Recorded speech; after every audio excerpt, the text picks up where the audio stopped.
Sí, buenos días, Felipe Fierro de tiempo.com.mx y Puente Libre de Juárez.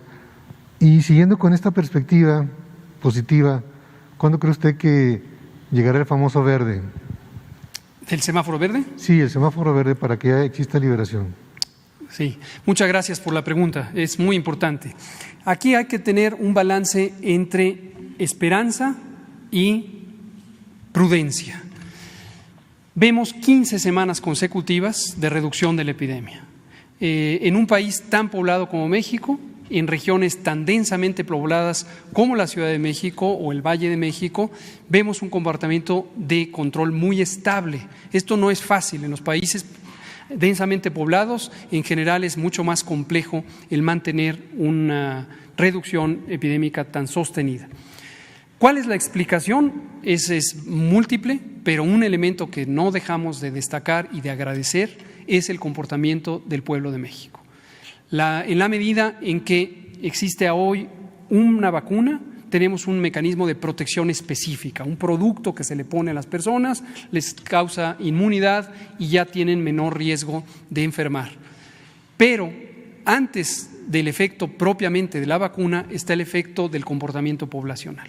Entonces, las personas que se mantienen a sana distancia, que procuran no concentrarse en espacios públicos, sobre todo cerrados, que se mantienen el lavado de manos, el estornudo de etiqueta, en fin, las distintas medidas que hemos estado comentando desde el inicio de la epidemia, si esto lo multiplicamos por el conjunto de la población, vemos un comportamiento que ha ayudado a reducir la epidemia.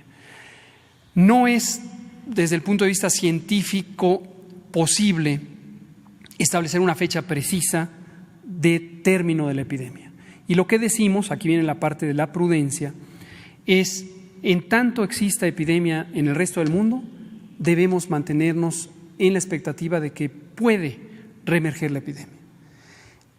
15 semanas es muy alentador, como ya he dicho, no es usual que haya una reducción tan sostenida en países tan poblados, pero es muy alentador. Pero no hay que reducir la conciencia del riesgo y hay que mantenernos en buen cuidado, utilizando las mismas medidas. Pero siguiendo esta estadística a la baja, ¿cuándo sería que se prendiera el semáforo, pues?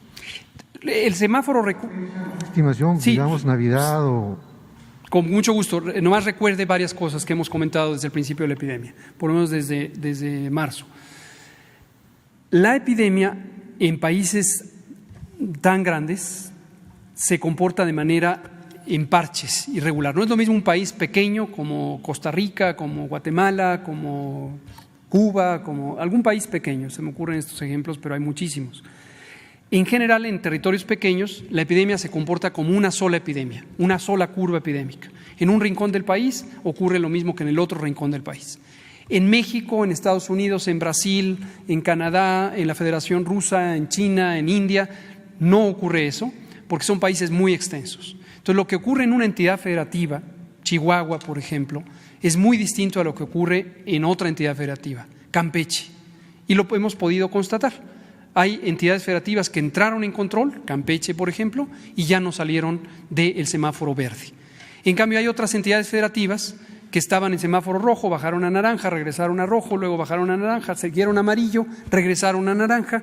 Entonces, van dando pasos un poco en escalera. Cuando decimos cuándo estaremos en semáforo verde, la respuesta es no hay semáforo verde para todo el país. Cada entidad federativa tiene su semáforo verde, es una razón epidemiológica, como lo estoy comentando, porque en cada entidad federativa se comporta distinto la epidemia. Ahora, en general, lo que va a ir ocurriendo es que cada vez haya más estados que pasen a verde. Recuerden el semáforo con el que abrimos, todo rojo. Se acordarán seguramente, todo rojo. Cuando empezó el semáforo, en mayo, al final de mayo, el 1 de junio, todo rojo, hace un año casi.